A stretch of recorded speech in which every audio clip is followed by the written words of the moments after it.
Assalamu alaikum and good afternoon, everyone. I am Dr. Nadeem Sajjad Raja, General Secretary of Association of Pakistani Physicians of Northern Europe. I was asked to step in because Dr. Habib Haider, who is lead of APPNE Education Committee, he has got some family commitments. Thank you very much, Dr. Habib Haider, Dr. Mansoor Beg, Dr. Ayman, Dr. Unsa, Dr. Danish, Dr. Naseem Wadaich, for organizing an important webinar on two important topics. So today, Dr. Mansoor Beg is going to give talk on monoclonal gammopathy, undetermined significance, when to suspect myeloma. And Dr. Ayman will give talk on management of early breast cancer. So I like to mention to everyone that this webinar is live right now on Facebook and APPNE YouTube channel. Please subscribe APPNE YouTube channel for all upcoming videos. I received extremely encouraging feedback on yesterday's financial webinar. It is very useful webinar, so you can watch this webinar on APPNE YouTube channel. So please write down all your questions in the chat box or on the Facebook. So after the speaker's presentation, we will pick up all questions and speakers will answer your queries. Now I hand over to, before I hand over to Dr. Ayman, I just briefly like to mention about Association of Pakistani Physicians of Northern Europe. It is a democratic organization. It has own constitution and runs election every 2 years for office bearers and every 3 years for executive council members. Same as other doctors associations, APPNE is supposed to protect interests of its members. Now I hand over to Dr. Unsa Atar. Thank you, Dr. Raja. Hello, everybody. Thank you for joining us. I'm Dr. Unsa Atar, and I am currently working as a specialty doctor in liaison psychiatry at Medway Hospital in Kent. I will like to now hand over to Dr. Beg for his introduction and for the introduction of his topic. Thank you.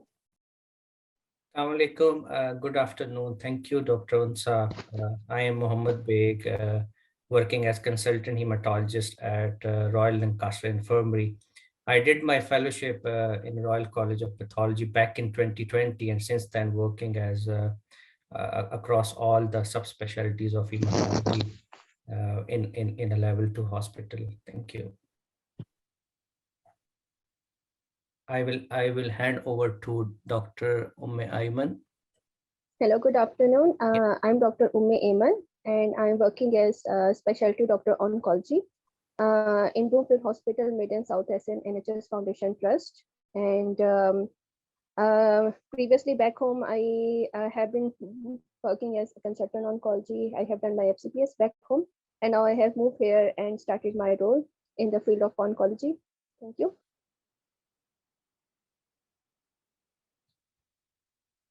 Now I will hand over to Unsa.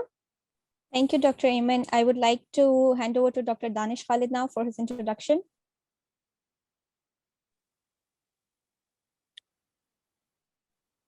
Hello, I'm Dr. Danish Khalid. I am working as a clinical fellow in Kingsmill Hospital. I'm in general surgery department, and that's it. I would like to hand it over back to Dr. Unsa to proceed the webinar and take it forward. Thank you. Thank you so much. I would like to now hand it back to Dr. Raja so that the webinar can be formally started. Thank you very much, Dr. Unsa. Before we start, I'd like to ask Dr. Naseem, Mr. Naseem Wadaich to introduce himself briefly, and then we can start with the first talk. Thank you so much, Rasab. I'm sorry, I'm still outside, and I'm planning to come back to my computer in the next half an hour. I'm Naseem Wadaich. I'm one of the consultant colorectal general surgeon working in the Manor Hospital also, and I'm an elected member of APPNE executives. I help now again in different committees, subcommittees like education, sports, and I'm also lead for regional committees. So I'll be in touch with you guys soon to ask for help for developing our regional subcommittees in near future. Many thanks. Thank you very much. Thank you very much, Dr. Beg, for agreeing to give talk on such an important topic, when to suspect myeloma. So please start and share the screen and start your talk presentation, please. Thank you very much. Thank you, Dr. Raja. Thank you, APPNE team also for inviting me. Are you able to see my screen?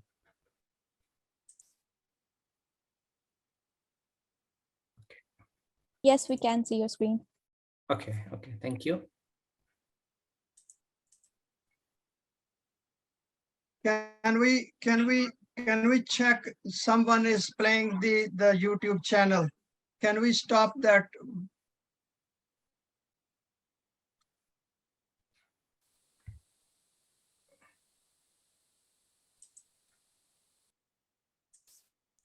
I think there is some trouble in, I can't see my own screen. Okay, so let's again start it from there.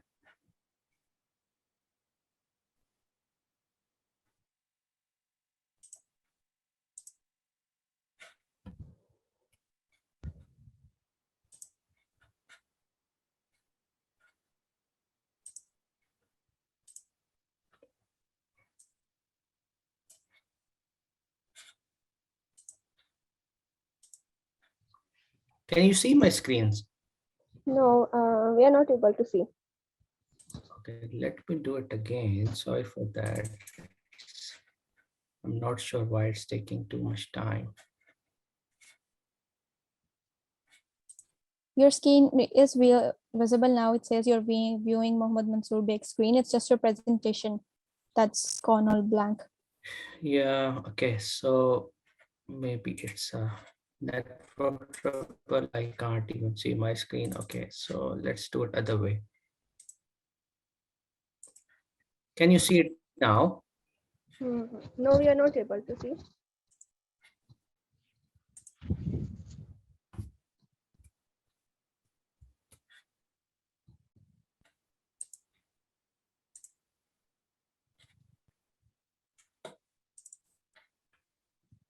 Can you see it now? Yes.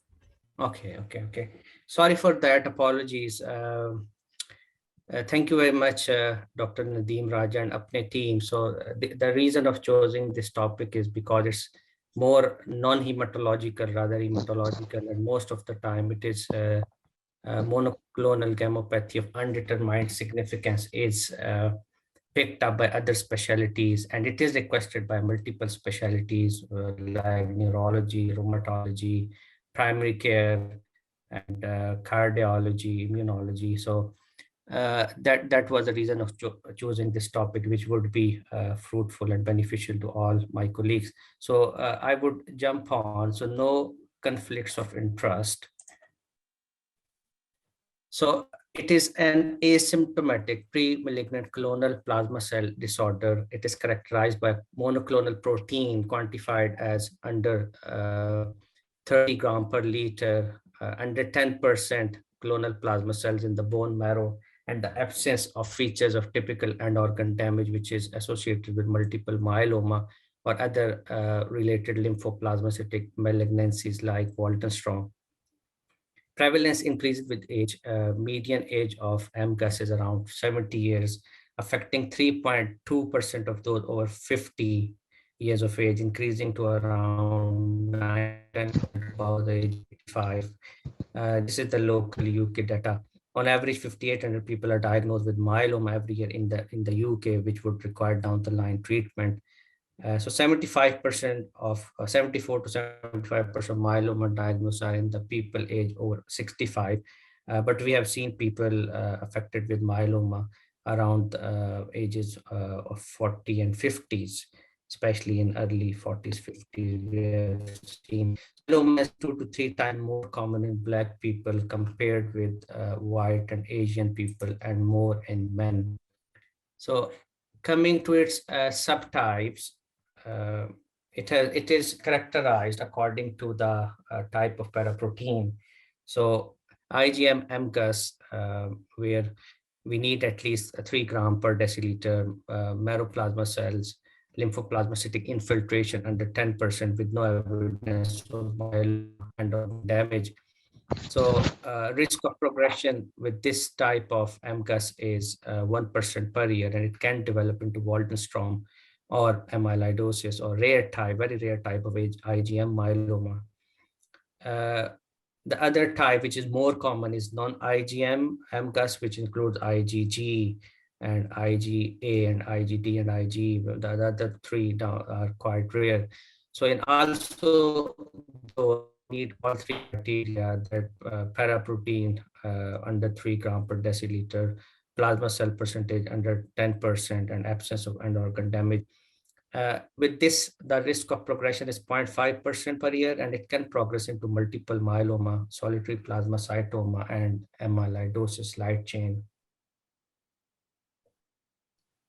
The third type is light chain MGUS, which is around 20% of total MGUS, with low progression around 0.2% per year. And it needs at least abnormal free light chain ratio under 0.26 or more than 1.65. This is the free light chain ratio, kappa lambda light chains, and no immunoglobulin heavy chain expression on immunofixation. And like in other criteria, no end organ damage, and plasma cells should be around 10% or more than urinary monoclonal protein under 500 milligram per 24 hour. The risk of progression, like I said, is 0.3% per year, and it can progress into light chain myeloma or amyloidosis.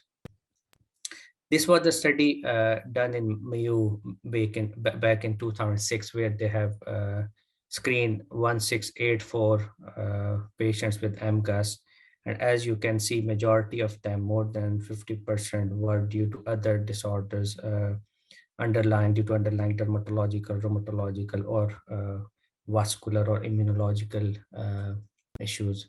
Myeloma was later on, myeloma was detected or progressing to 16.5% of that population. So we have just got recently, I think a couple of years ago, International Myeloma Working Group diagnostic criteria. If we start from the right side, which we just discussed, MGUS, then smoldering or asymptomatic myeloma where paraprotein goes more than 30 gram, or plasma cells could be between 10 to 60%, or urinary bench-John protein more than 500 milligram per 24 hour.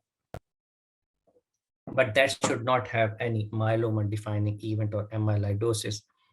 In symptomatic myeloma, the plasma cell percentage equal or more than 10%, or biopsy-proven plasmacytoma, or any of the myeloma defining event.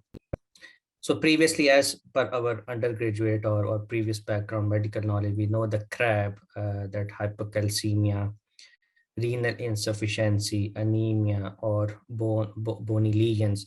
So in IMWG criteria, they've added 3 more things which would qualify as symptomatic myeloma and would require treatment rather than just follow-up monitoring. So those 3 criteria includes marrow plasma cells of more than 50%, 2 or more than 2 focal lesions on MRI scan, which should be at least more than 5 mm of size. And the third thing is involved/uninvolved free light ratio of more than 100. So what does that mean? That the involved and uninvolved serum free light chain ratio should be equal above 100. So there would be securing unlikely reactive or secondary or inflammatory disorders where there is proportional rise in the kappa lambda light chains. But here we would see only one light chains is being produced abnormally. So how do we risk stratify? So roughly, like we tell our patients in clinics that roughly the progression of MGUS to myeloma just 1% per year. So, and the risk remains the constant, risk remains the same. For example, if after 20 years of follow-up, the risk still remains around 1% per year. So in studies, couple of factors which were identified, which do impact on progression, which includes type of paraprotein. Like we mentioned that the light chain and IgG has got the lowest risk. If along with paraprotein there is abnormal free light chain ratio, it do increase the risk of progression. And then other factors like the number of plasma cells and abnormal cytogenetics, and also the rise the interval and under which point of time the paraprotein or free light chain they increase, that also matters. We have seen people staying quite constant over many years, and then all of a sudden there is sudden progression in paraprotein jumping into symptomatic myeloma.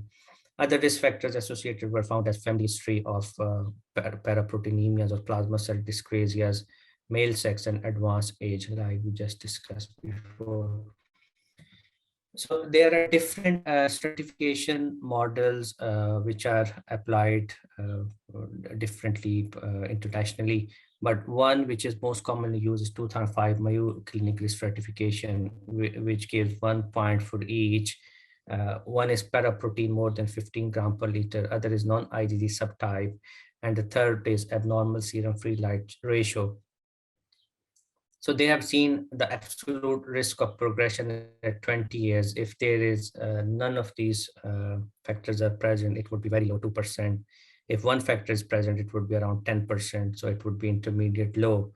If two factors are present, it would be 18%, so intermediate high. So if three factors are present, so risk of progression at 20 years would be around 27%, which would classify as high risk category for those MGUS patients. We recently had BCSH guidelines published in British Journal of Hematology, I think a couple of months ago, which do recommend that at first detection of MGUS, wherever it is diagnosed in secondary care or primary care or in hematology. So all patients should have history and examination, FPC, renal functions, bone profile included corrected calcium with background of low albumin, urine dipstick, and if it is positive, then albumin creatinine ratio, along with if there's any suspicion of proteinuria. So other tests to include are immunoglobulin levels, paraprotein, and free light chain ratio. Urinary bastion proteins is in the recommendation, although it's not very much utilized. In addition, all mu clinic intermediate high or high risk where 2 or 3 factors were present, the British Society of Guidelines, British Society of Hematology guideline, they suggest adding pro-BNP, beta-2 microglobulin, and LDH, which has got some prognostic implications down the line. And also imaging could be in terms of low dose whole body CT, MRI, or PET CT, or if we are suspecting Waldenstrom in IgM MGUS, then a pan CT scan, neck, thorax, abdopelvis, bone marrow biopsy, including immunophenotyping, FISH, and Trifine. At follow-up, British Society of Hematology recommends bloods initially 6 months, all MGUS bloods, and then annually, and to risk stratify the patient according to clinical model. We just mentioned only that mu clinic risk stratification, and wherever possible, provision of psychosocial support is highly valuable, because these patients, although they are asymptomatic, but when they are incidentally diagnosed, which is the most common scenario, when they came to know that it's a pre-malignant condition, so always they've got some stress back of their mind, which needs psychosocial support. And we need to inform and educate our patient what are the critical symptoms and when they can come to us rather than waiting for their upcoming appointment. So follow-up, we wouldn't go to that myeloma. We just discussed about MGUS, if we see on the left side of the screen. So we did discuss the risk factors, which are 3: non-IgG subtype, paraprotein more than 15 gram per liter or equal to it, or abnormal free light chain ratio. Accordingly, we need to classify. And follow-up in low-risk patient is initially 6 monthly, then could be every 1 to 2 years.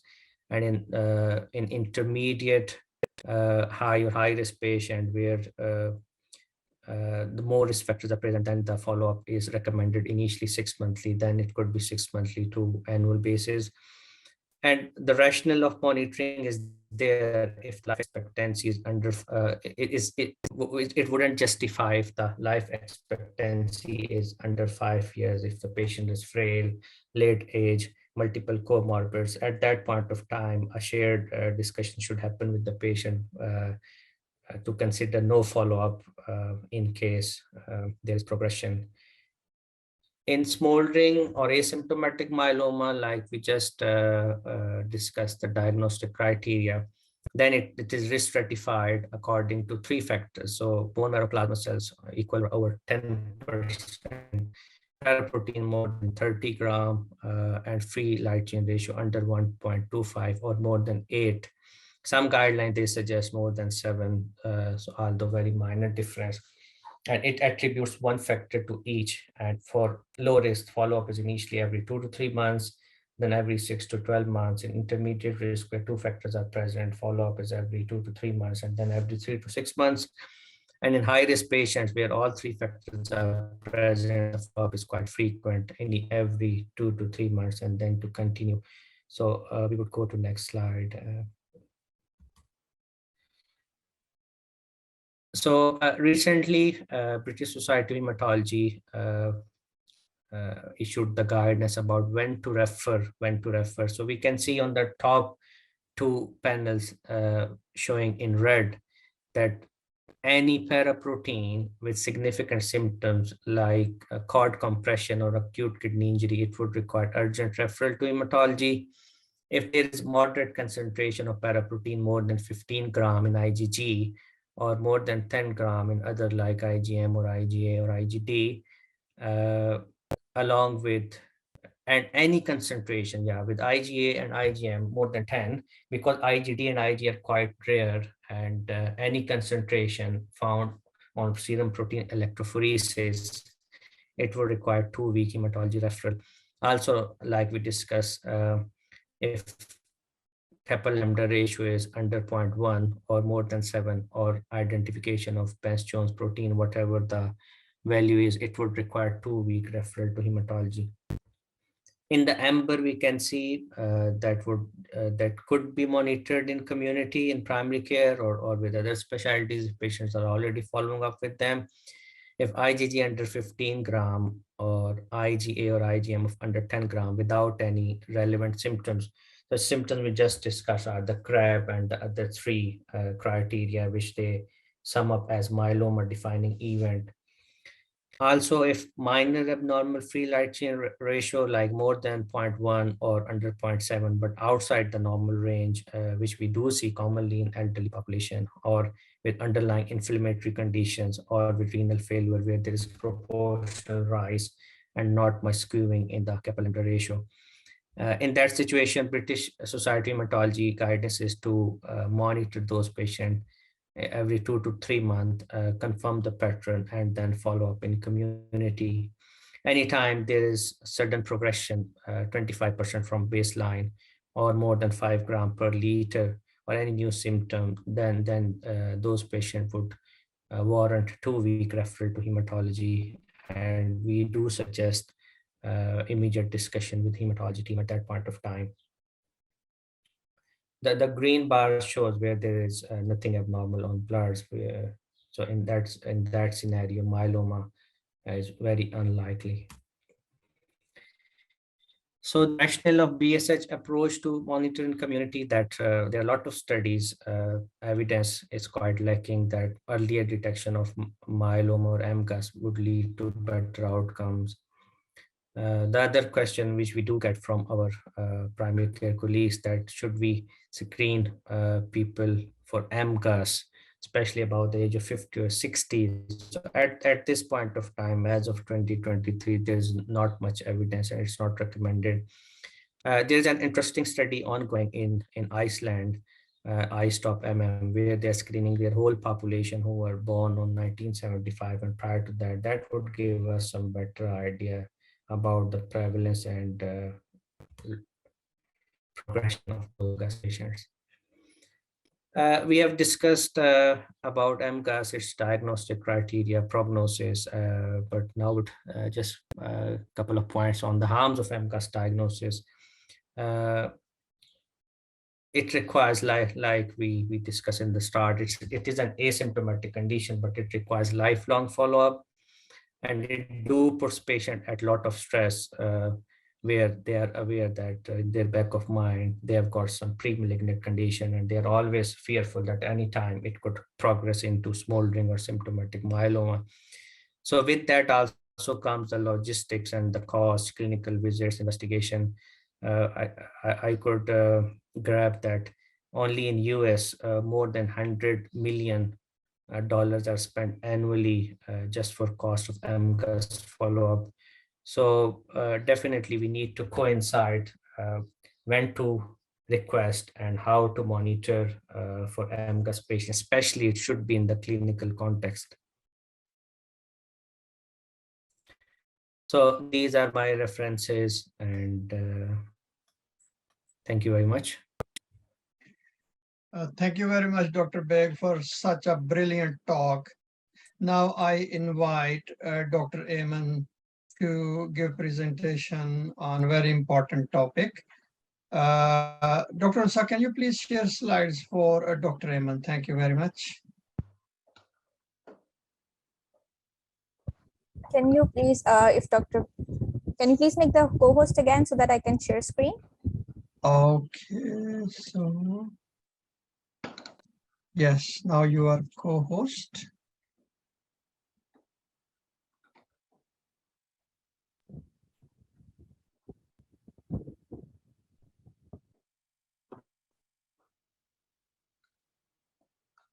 It keeps telling me that the host has disabled participant screen sharing. Is it fine now? Okay, so Dr. Unsa, we did not do anything. Okay, now again, can you please check whether you can share? Yes, Thank I can share now.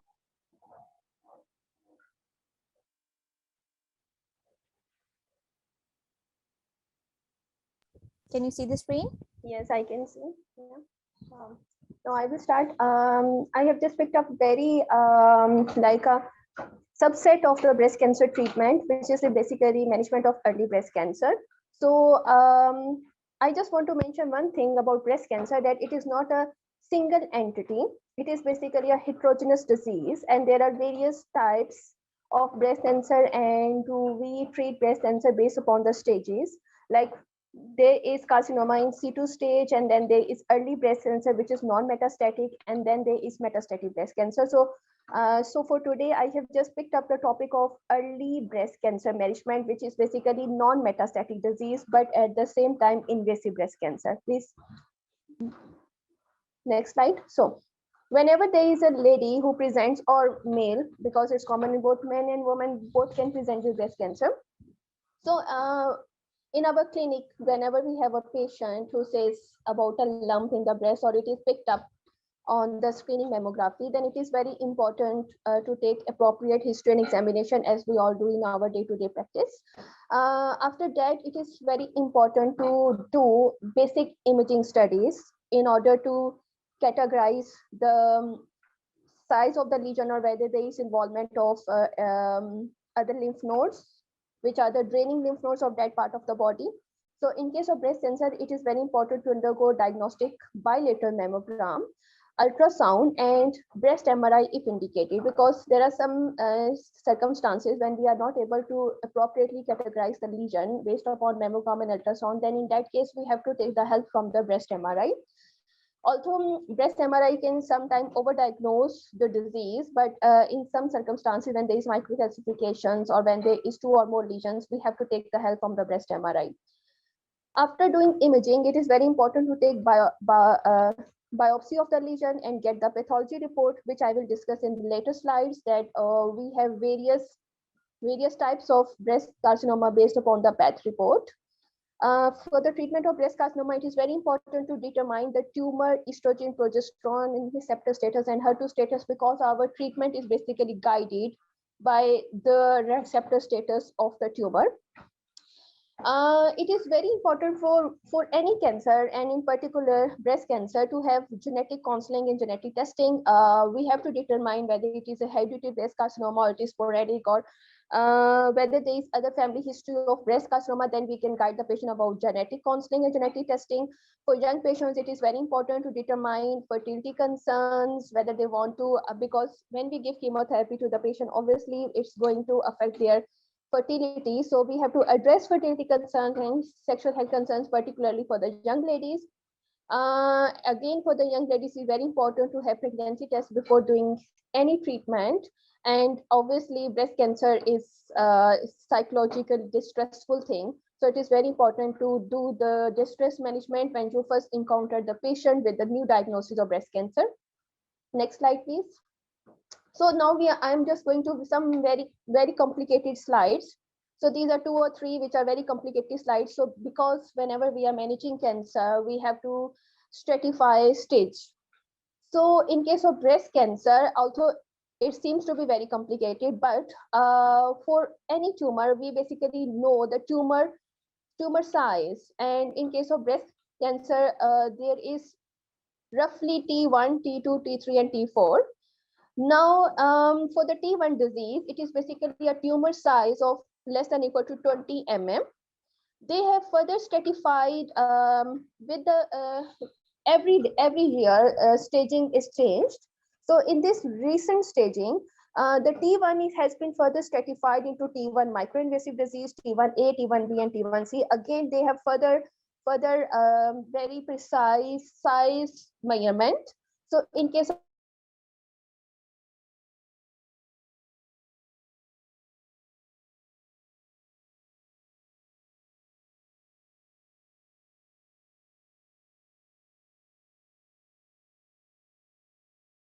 altogether, the T1 is less than equal to 20 millimeter tumor. In case of T2 disease, the tumor is more than 20 millimeter, but less than equal to 50 millimeter. In T3, it is more than 50 millimeter. And when we go to the T4 disease, it is a disease which has basically involved the adjacent structures. Like if the tumor has involved the chest wall, it becomes T4A. And when it involves with the skin ulcerations or pedo-orange appearance, or there is skin nodules or ulcerations, whenever there is a skin involvement only, then it is T4B disease. And when both are involved, both the chest wall and the skin, then it becomes T4C disease. And there is another category, T4D disease, which I haven't touched in this webinar. Maybe later I will discuss about it.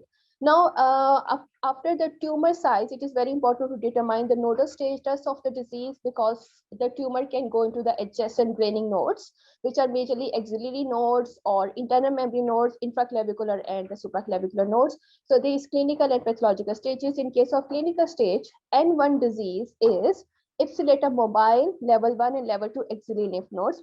Again, they have made a very precise classification in the new recent breast cancer staging. There is a T1 microinvasive disease, which is basically micrometastasis, only 200 cells, which are more than 0.2 mm, but none more than 2 mm.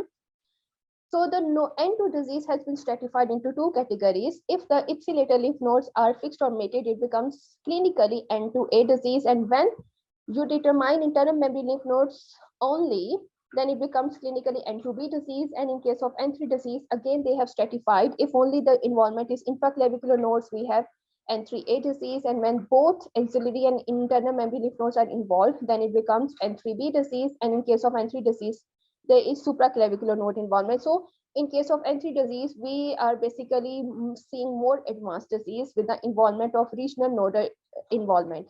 Next slide. Along with clinical nodal staging, it is very important to have pathological nodal staging. Also, it seems to be complicated, but our treatment is basically based upon pathological nodal staging. So in pathological N1 microinvasive disease, again, it is micrometastatic disease. And then when on the path report, we have only 1 to 3 axillary lymph node metastases, it is pathological N1A disease. When there is internal membrane sentinel node biopsy, so sentinel nodes is basically the first draining node. So if the first draining node is internal membrane node, then it is pathological N1B disease. And when both are involved, then it's pathological N1C disease. Now, in case of pathological N2A disease, there are 4 to 9 axillary nodal involvement. And if there are clinically detectable internal memory node involvement, it is pathological N2B disease. In case of N3 disease, the number of nodes identified on the PET specimen is 10 or more.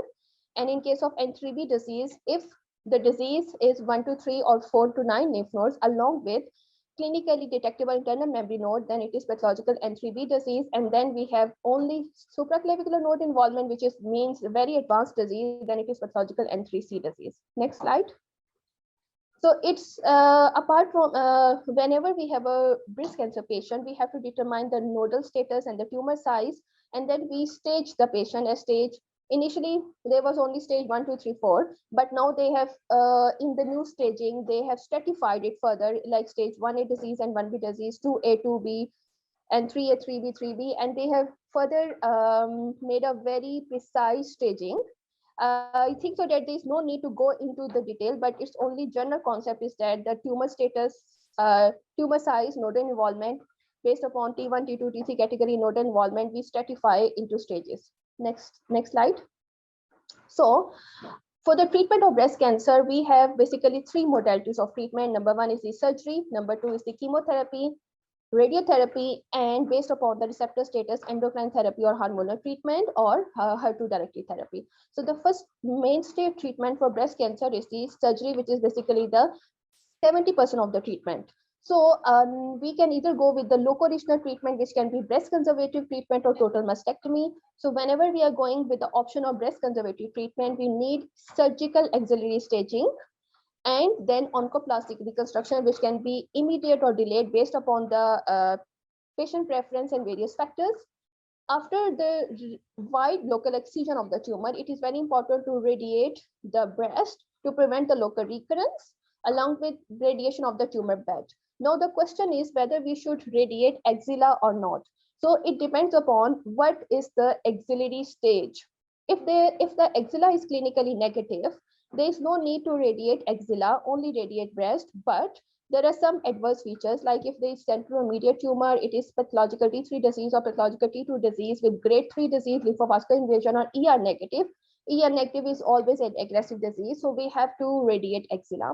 And if the axillary nodes on the path are 1 to 3, which is pathological N1A disease, we utilize the Z11 criteria to determine whether we should radiate or not. And in Z11 criteria, we determine whether it is clinically T1 or T2 disease. There is no preoperative chemotherapy, sentinel nodes are 1 to 2, and breast radiation is planned. If all these criteria are met, there is no need to radiate, even if 1 to 3 nodes are positive.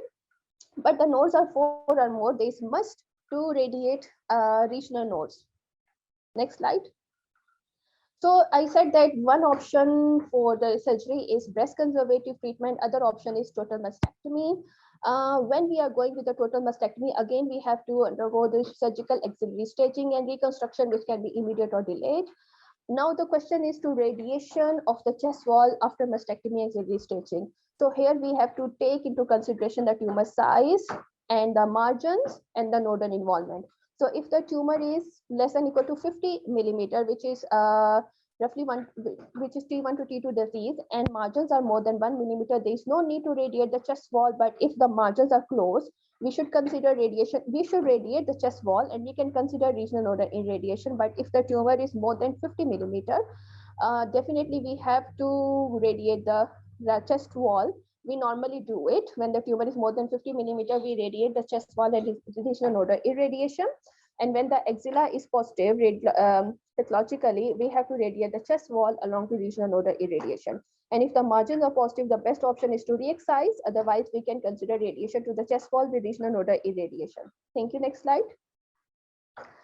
As I mentioned that based upon biopsy or based upon bilocal excision or mastectomy, the most important is histology. So there is some unfavorable histologies and there are some favorable histology. And remember, unfavorable histologies are common. So it can be ductal, lobular, Binks, micropapillary, metaplastic. These are unfavorable histologies with very bad prognosis, and these are most common. Favorable histologies are pure tubular, pure mucinous, pure cribriform, encapsulated or solid papillary carcinomas, and adenoid cystic or salivary duct carcinomas, and low-grade metaplastic carcinomas. These are favorable. They have a very good prognosis. And based upon the unfavorable and favorable histologies, we determine further adjuvant treatment options. Next slide. So as I have mentioned initially that for the tumor, we are very important to determine the receptor status. So if the tumor is triple positive, we use the name term, whether if the tumor is hormone receptor positive and HER2 positive, and the tumor has unfavorable histology, again, adjuvant treatment basically depends upon the tumor size and nodal involvement. If the tumor is less than or equal to 5 millimeter, we only consider adjuvant endocrine treatment. There is no need to there is no need to give chemotherapy with trastuzumab. But if the tumor is less than or equal to 5 millimeter with pathological N1 microinvasive disease, we can either consider adjuvant endocrine therapy or adjuvant chemotherapy with trastuzumab and endocrine therapy based upon various factors, like we have to consider the age of the patient and the comorbidities of the patient. Then we plan whether we should need aggressive treatment or we are fine with adjuvant endocrine treatment only. If the tumor is 6 to 10 mm, we have again both option of adjuvant chemotherapy with trastuzumab endocrine therapy, or we can consider adjuvant endocrine treatment only. Or if the tumor is more than 10 millimeter, then this is a red flag. We have to treat adjuvantly with chemotherapy with trastuzumab and endocrine treatment. And for node positive disease, again, we have to treat as a whole holistically with adjuvant chemotherapy, trastuzumab, along with the addition of pertuzumab, which is dual HER2 blockade treatment with endocrine therapy. Next slide. So again, if the tumor is hormone receptor positive but HER2 negative, we have to see whether the patient is postmenopausal or premenopausal. So if the patient is postmenopausal, there is now a recent introduction of Oncotype DX. It is basically 21 gene recurrence score we determined by PCR to determine whether we should need adjuvant chemotherapy or not. If the recurrence score is less than 26, we can only treat patient with adjuvant endocrine treatment. But if the score is 26 or high, there is need to give adjuvant chemotherapy along with adjuvant endocrine treatment. If the tumor size is less than 5 millimeter with pathological N0 disease, only adjuvant endocrine treatment. And if there is node positive disease, we have to definitely treat patient with adjuvant chemotherapy followed by adjuvant endocrine treatment. Next slide. So if, as I mentioned that when the tumor is hormone receptor positive, HER2 negative, we have to see whether the patient is premenopausal or postmenopausal. So in premenopausal women, if the tumor size is less than or equal to 5 millimeter and node negative, consider only adjuvant endocrine treatment. If the tumor is more than 5 millimeter and pathological N0 disease, we have to consider 21 gene reverse transcriptase PCR Oncotype DX. Score of 16 to 25 is the cutoff value to give adjuvant chemotherapy followed by adjuvant endocrine treatment. If the score is less than or equal to 16, we can consider only adjuvant endocrine treatment.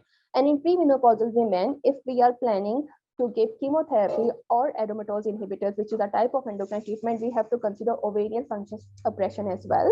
And if the tumor is node positive, we must treat it with adjuvant chemotherapy followed by endocrine treatment. Next slide. So if the tumor is only HER2 positive and hormone receptor negative, again, we have to see tumor size and nodal involvement. If the tumor is less than or equal to 5 millimeter with pathological N0 disease, only we can consider to treat with chemotherapy with trastuzumab. If the tumor is less than or equal to 5 millimeter with N1 microinvasive disease, again, we have to treat, please go to the previous slide. Sorry. Yes. If the size of the tumor is 6 to 10 millimeter, we can treat with adjuvant chemotherapy with trastuzumab. Again, the tumor size here is very important. If the tumor is more than or equal to 10 millimeter, we have to definitely treat it holistically with adjuvant chemotherapy and trastuzumab, and same is with the node positive disease. Next slide. So if the tumor is triple negative, again, we have to consider the tumor size. So the cutoff is more than 10 millimeter or 1 centimeter, we have to give adjuvant chemotherapy. And for node positive disease, we have to give adjuvant chemotherapy. For less than or equal to 5 millimeter with pathological and microinvasive disease, we can consider adjuvant chemotherapy, and same is the tumor size of 6 to 10 millimeter. Next slide. Now, I have said that for favorable histologies, always the prognosis is very good. Up to 30 millimeter of the disease, we can treat with adjuvant endocrine treatment. And for node positive disease, we treat only with endocrine treatment. We omit chemotherapy, and these are in majority of the cases ER/PR positive. Next slide. Now, as in the initial slides, I have just mentioned that we have treated the patient with surgery followed by adjuvant treatment options, but there are some circumstances in which we have to consider preoperative chemotherapy for early stage breast cancer. So these are basically three indications. Number one is the tumor is T2 and above with node positive disease. Number two is HER2 positive disease, which is clinically T1C, and triple negative disease, which is clinically T1C disease. So these are adverse features, so we have to treat it with preoperative chemotherapy first, and then we proceed with the surgery. Next slide. So as I mentioned that if we are planning to give preoperative chemotherapy, we have to do some additional testing, which is auxiliary staging assessment is very important, which can be done by examination or ultrasound and percutaneous biopsy. Along with this, when we are planning to give neoadjuvant chemotherapy or preoperative chemotherapy, it is very important to determine the bloods in terms of CPC and comprehensive metabolic panel, and we need imaging because sometimes there is need to aggressively investigate the patient before giving chemotherapy. So we treat with CT chest, abdominal ultrasound, bone scan. These are all imaging if required. Next slide. So for operable disease, prior to preoperative systemic therapy, it is very important to have a biopsy report of the breast with the placement of the clip, because after chemotherapy, we have to remove the clip area must. It is also important to have auxiliary imaging, and preoperative systemic therapy is again based upon hormone receptor status and HER2 status. Next slide.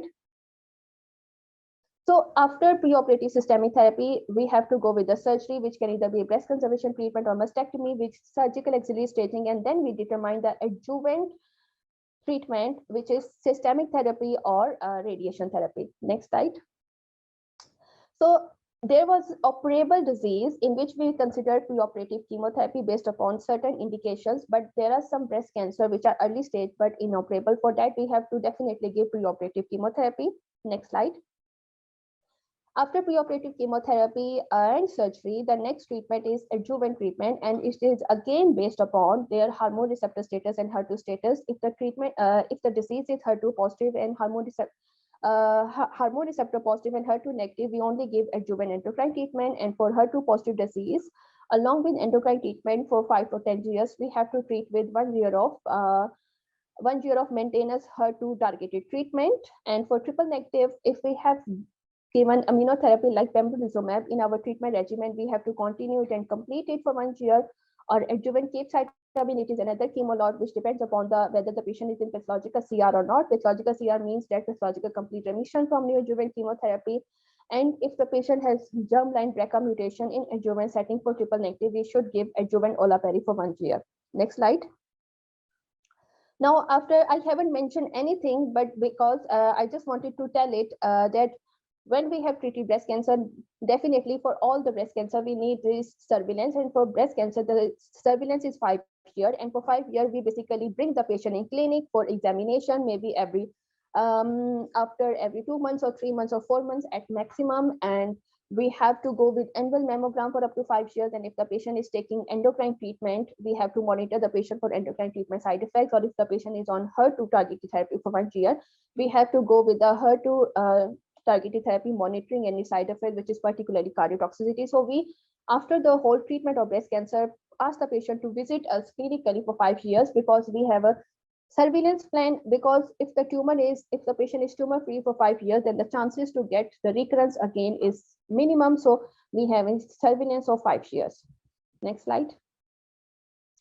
Now I have put 2 cases to actually clear how we have treated, how we should treat early breast cancer. So number 1 case is a 76-year-old female who presented with a palpable lump in her left upper quadrant of breast. She underwent mammogram, and which revealed that it was 17 millimeter irregular hypoechoic lesion with appearance of malignancy. Later we did ultrasound of the left upper quadrant, which again revealed that it is 17 millimeter disease. We underwent biopsy of the disease and have clip placement over there, and we determined the axilla, which was radiologically normal. The biopsy report showed that it is grade 2 invasive lobular carcinoma, which is adverse feature 17 millimeter, and it was ERPR negative and HER2 positive disease. We took the benefit from MRI breast with contrast to determine the further characterization of disease, and it showed that the index tumor in the left upper corner was a ring enhancement lesion where just to the side where we put the tissue marker. We consult the patient for neoadjuvant chemotherapy because it was HER2 positive disease and 17 millimeters, so it was a naturally aggressive disease. So we asked the patient, because she was 76 years old, so we only opted for 2 chemotherapy options, which were docetaxel and cyclophosphamide with HER2 blockade. And normally in our practice, after 2 lots of neoadjuvant chemotherapy, we bring the patient back in clinic to assess the response from the chemotherapy, and then we completed her remaining 4 lots of chemotherapy. Then the patient underwent breast conservation surgery with sentinel lymph node biopsy, and she completed her 1 year of adjuvant HER2 blockade treatment. Next slide. So I have put another case. She is a 78-year-old female, when she was diagnosed with a left breast lump on her routine screening mammogram. She underwent her left breast cord biopsy, which shows invasive ductal carcinoma grade 1 disease, 16 millimeter tumor, ERPR positive, HER2 negative. Now the disease is ERPR positive, HER2 negative. So here our strategy to treatment is different. Now we first go with the breast conservation treatment. We did bilocal excision with sentinel lymph node biopsy, and again after surgery, tumor was 24 millimeter, grade 2. Now it has been upgraded because the tissue was more and it was better to be seen under microscope. There was no lymphovascular invasion, sentinel lymph nodes were negative, margins clear. For this patient, to take the help of Oncotype DX is whether we should give adjuvant chemotherapy or not. In her case, the score was 20. So she is a postmenopausal woman with a score of 20. So there is no need for adjuvant chemotherapy. So we treated the patient with adjuvant radiation therapy to her conserved breast and opted her for adjuvant endocrine treatment for 5 years. Thank you.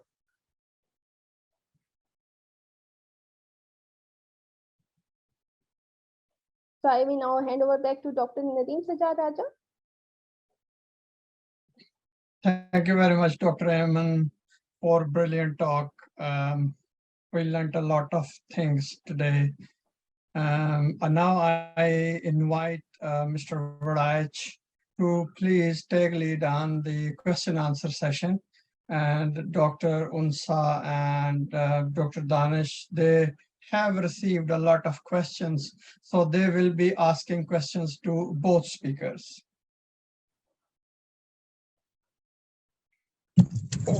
Thank you, Raya Saab. Thank you so much. Sorry, I'm still driving. So may I request Dr. Unsa, please, to ask the question which she have gathered, please. Thank you so much, Dr. Varach. I'll be asking questions to Dr. Mansoor Baig, and in the interest of time, I'll be limiting them to 3 questions. The first question that we received is when to arrange a bone marrow biopsy in MGS.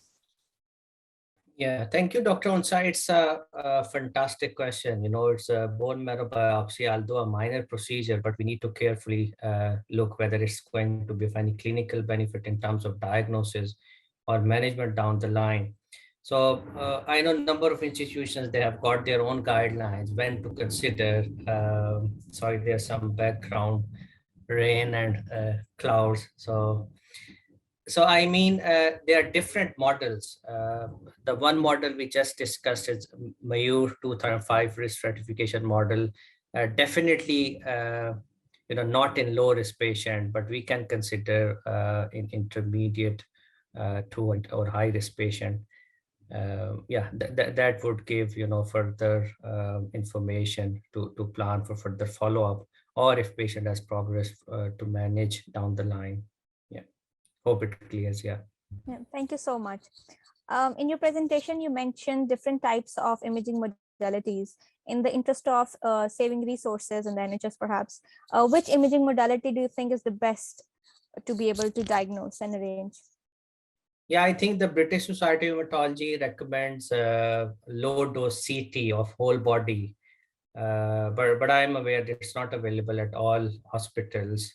So whatever modality is available, and to start with, at least that should be sensitive enough. So it do recommends MRI whole body or PET scanning. So PET, we know we have not got many centers. It's only available in specialized centers. So all these modalities are available, and we need to choose which one is more sensitive to pick up any skeletal lesion, which would qualify as per myeloma working criteria, which might qualify as symptomatic myeloma and might require treatment. So it varies, but like I said, British Society of Hematology do recommend at least whole body low dose CT scan. All right. Thank you so much. All right. Just one more question. Do you think there is any type of the disease that could be managed in the primary care setup? Yeah, I think this is a very fantastic question, and that it could be the take-home message of, I would say, because recent BSH guidelines do recommend to monitor all low-risk patient of MGUS, which are most of the time incidentally picked up, to be monitored in primary care rather than, it requires a lot of logistics to a patient attending to secondary care away from their home, coming into clinics, and the bloods are happening there. And when especially they know it's a pre-malignant condition and they're going to hematology oncology department, it makes them further worry. So BSH rationale and guidelines suggest to monitor all low-risk patients where there is no further symptomatic disease, or low to intermediate risk patient, as per whatever criteria they are prognostic criteria they are following, to monitor down in community. It definitely saves a lot of time for patient and logistics. Yeah. Thank you so much, Dr. Beg. Now I would like to hand back to Dr. Waraj. Thank you so much. Fantastic presentation by Dr. Beg and also by Dr. Ayman. It was eye-opening from some point of view, as the contents were very high and top quality. I'll just request Dr. Danish Khalid to see if he can have some good question for Ms. Ayman, please. Thank you.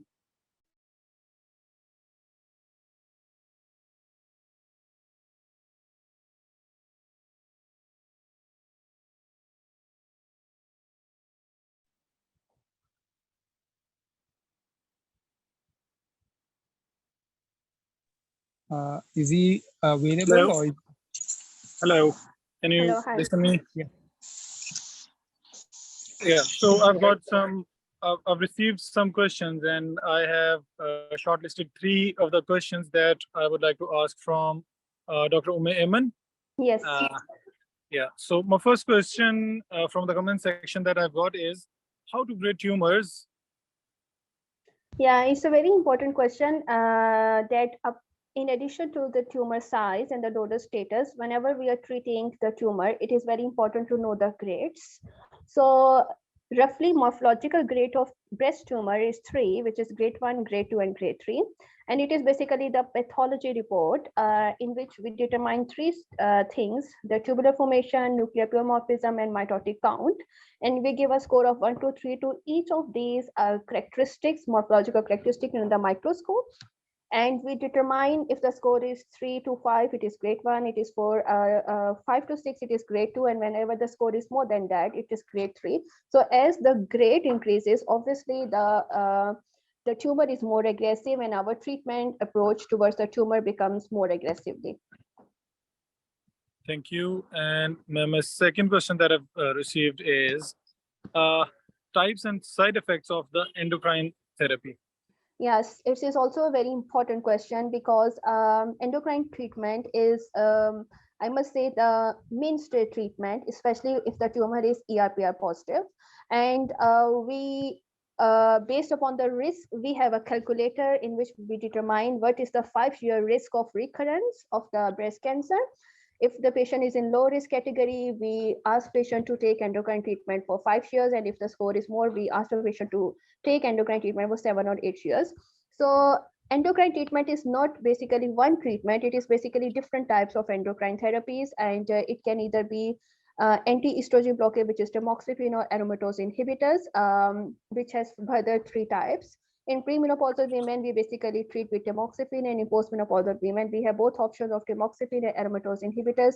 Majorly, the most important things which all the patients who are taking endocrine treatment, especially tamoxifen, they are at increased risk for endometrial thickening, endometrial carcinoma, and blood clots in the body. So it is a major side effect associated with tamoxifen, and which scares most of our patients to take this treatment. With aromatase inhibitors, generally these are post-menopausal side effects which are more marked, like patients can have more body aches and pains and hot flushes and night sweats. So naturally post-menopausal women have exaggeration of their existing symptoms, and that is important that patients should be aware. And most important is that aromatase inhibitors affect the bone mineral density, they demineralize the bone. So we always offer baseline DEXA scan if we are prescribing aromatase inhibitors, and we monitor the patient and give vitamin D and calcium supplements. Right, thank you. Dr. Umaiman, as you told us about the side effects of aromatase inhibitors treatment. So I have another question regarding the side effects of HER2 neo treatment. Yeah. So in terms of HER2 treatment, there's a very bad side effect of HER2 treatment is cardiotoxicity. It can lead to cardiomyopathy and cardiac dysfunction, which can be leading to end up like cardiac failure or arrhythmias. So whenever we prescribe anti-HER2 treatment to any patient whose tumor is HER2 positive, we monitor the cardiac status. We do every 3 monthly echocardiogram, and we determine the ejection fraction, left ventricular function, and their strength. And if we see that the ejection fraction is dropping from a set of point, which is the baseline, we always involve the cardiology team, and we start to treat the patients with all statins and beta blockers and ACE inhibitors. And after the end of 1 year of anti-HER2 treatment, we monitor the treatment. We monitor the patient for cardiotoxicities, because anti-HER2, the cardiotoxicity is a much concern, and for that we have to monitor the patient at regular interval. Thank you so much. Thank you. Excellent. Thank you so much. Thank you. Sorry for interrupting. We have a question, another question for Dr. Aiman from Hira Aruj in Pakistan. If that's okay, can I ask that? Yes. Yeah, please go ahead. I was meant to ask that question. Sorry. So the question is, what are the key factors that determine the appropriate management approach for early breast cancer, and how do they influence decisions regarding surgery, radiation therapy, and systematic treatments? They want to know the key risk factors or the key factors that determine management. So it's like a very important question, and it is like I must say breast awareness.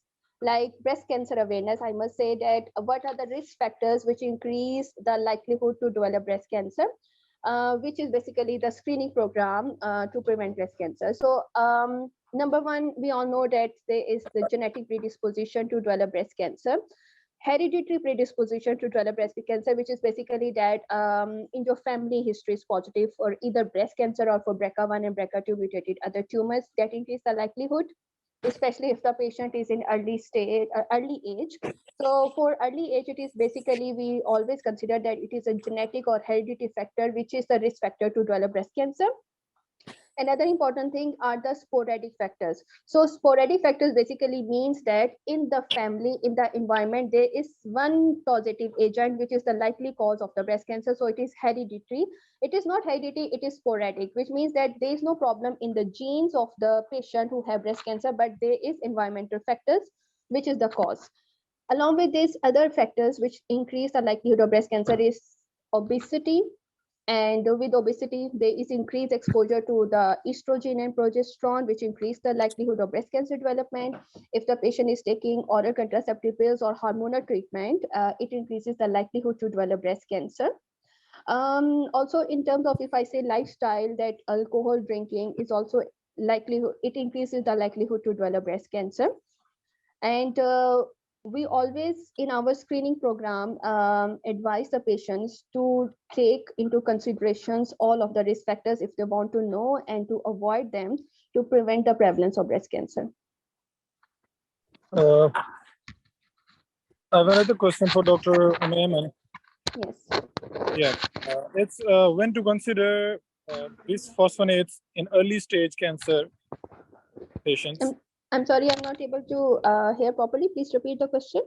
Sorry, I'll repeat it again. Yeah. The question is when to consider the bisphosphonates in early stage cancer of breast in the patients. Yes. In terms of the bisphosphonate treatment in early breast cancer, yes, if we are giving the patient adjuvant endocrine treatment, especially if the patient is taking aromatase inhibitors, as I have mentioned that these are likely to affect the bone density. So in that case, we have to add the bisphosphonate treatment in early breast cancer.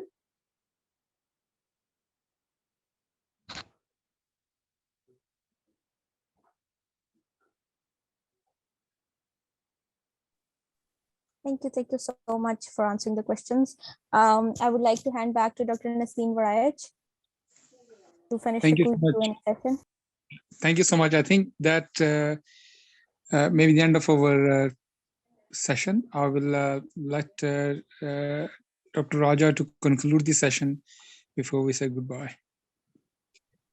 Thank you very much, Habib Haider, Education Committee team, speakers, moderators. Thank you very much for organizing a webinar on very important topics.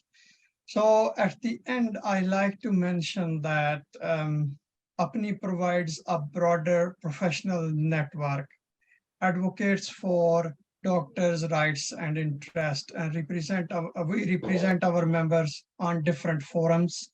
We help junior doctors by providing guidance. So please join APPNE and make it a stronger platform of all Pakistani doctors. So once again, thank you very much. So after a few weeks, again, we will meet with another topic, important topic. So please follow us on Facebook, on Twitter, and keep checking your emails. We will be in touch with you with a new topic on new webinar. Thank you very much, everyone.